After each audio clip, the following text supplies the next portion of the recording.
Hello and welcome to a new Ricker Drift PH video. In my hand I have a phone with the visa application requirements if you want to enter the Schengen zone. And I've seen a couple of Instagram stories of my Filipino friends and also some TikToks where it's being discussed how many pages you need to submit to be able to get a Schengen visa. By the way, it is not even a guarantee. You may as well be declined, but I've seen people submit as much as 80 pages or even up to 100 pages of documentation to enhance the chances, which is insane. So what is actually needed and is it fair? Let's look into this.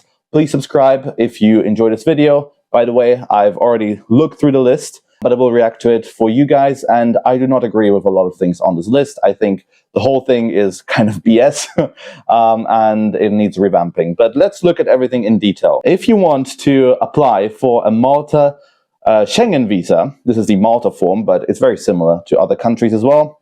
You need one completed and signed visa application form, duly filled and legible in English, 2 passport-sized photographs on a white background, which must be no more than 6 months old, original and photocopy of the applicant's passport. It also says exactly what is needed. I'm going to put it on the screen for you guys to read. And so far, so good, right? So far, so fair. This is standard. If I, as a German citizen, apply for a visa to a country that I can't travel visa-free, like, let's say, Algeria, I will have to submit similar things.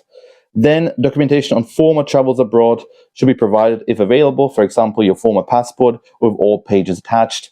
That is a little bit weird. I've never heard of anybody needing to submit your former travels, but I guess, easy enough if you have your old passport lying around. You just throw it in there. Okay, fair enough. Proof of travel. And then it asks for the copy of the round-trip airline booking with passenger registration number and travel itinerary, saying exactly how it should be done. And it should prove that you can stay in the Schengen area not exceeding 90 days. It is recommended not to buy the ticket until the visa is granted. That's the last sentence. But how can you not buy a ticket, a plane ticket, or however you travel to Europe, if they ask specifically for your round-trip airline booking number? So you kind of have to gamble.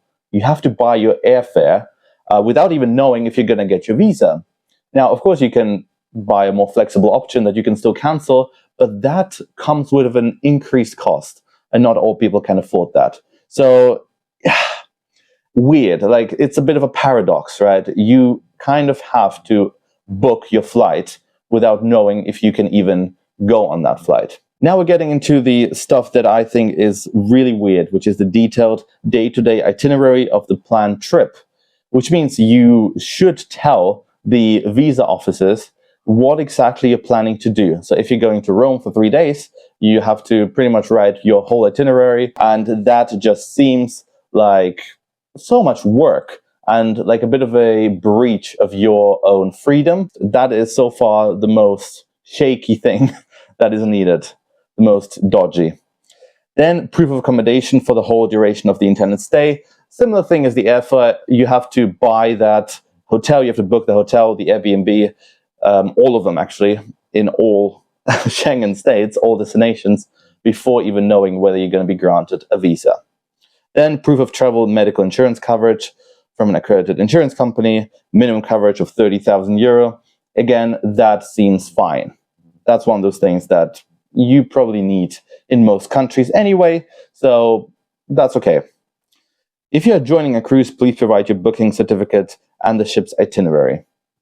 Okay, fair enough. Then, proof of financial means of the applicants. Original bank certificates, bank books, recent personal bank statement, credit card statements of balance over the last 3 months, income tax return, if applicants are minor, proof of economic means of parents or legal guardians.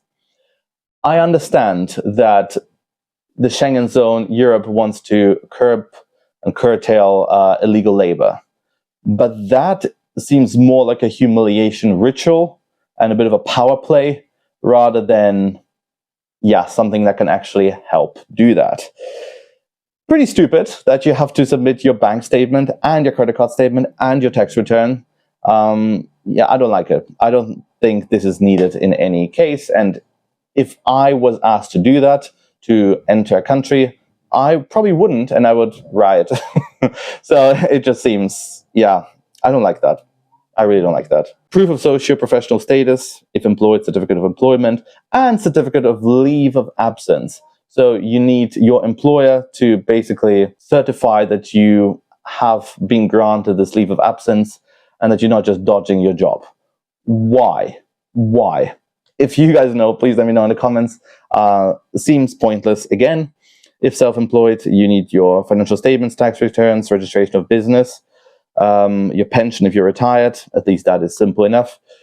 Proof of enrollment and certificate of leave of absence during the school year if you're a student, and for unemployed adults, letter of employment and income of the spouse. So they want to make sure that someone is working in that family, and other proof of regular income. I don't know, it's just such a breach of your personal affairs. Proof of will to return. That's, again, a humiliation ritual. Copy of employment contract or social security contributions. Copy of real estate property. They want to make sure you own something in the country and you have something to return to, an incentive to go back. Proof of family ties in the Philippines. Then stuff for minors like a Department of Social Welfare and Development clearance, affidavit of support and consent of both parents or legal guardians, birth certificate, and a photocopy of passport of your parents. And then some other stuff for non-Filipinos.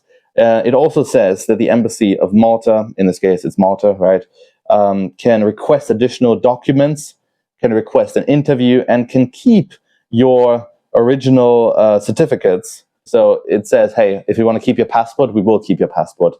It doesn't even say it will return it if the visa has not been granted. So they pretty much just take the right to do whatever they want to your personal documents. That is that. What do I think of it? I think it is pretty stupid. A few of those things, normal and pretty standard if you travel anywhere in the world that requires a visa, but about half of those things on this list take a lot of effort, a lot of time. They contribute a lot to those 80 pages, this stack of documents, and they're really, really pointless and a bit of a power trip, in my opinion, from the embassies, from the countries. I'm not on board with a lot of things there. In the end, right, as a Schengen resident with a German passport, I can say that it's definitely beneficial for us financially, but also from a culture exchange point of view, to allow Filipinos, some of the kindest people in the world, to enter Europe and to visit all these sites. So I don't understand why we have to make it more difficult than it has to be.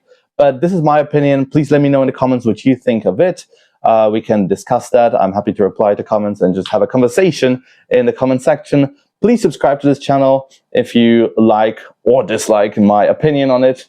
You know, we're going to have a lot more videos in this format and different formats on this channel where we discuss various things about my favorite country in the world, the Philippines. And I'm going to see you all very, very soon in the next one. Bye for now.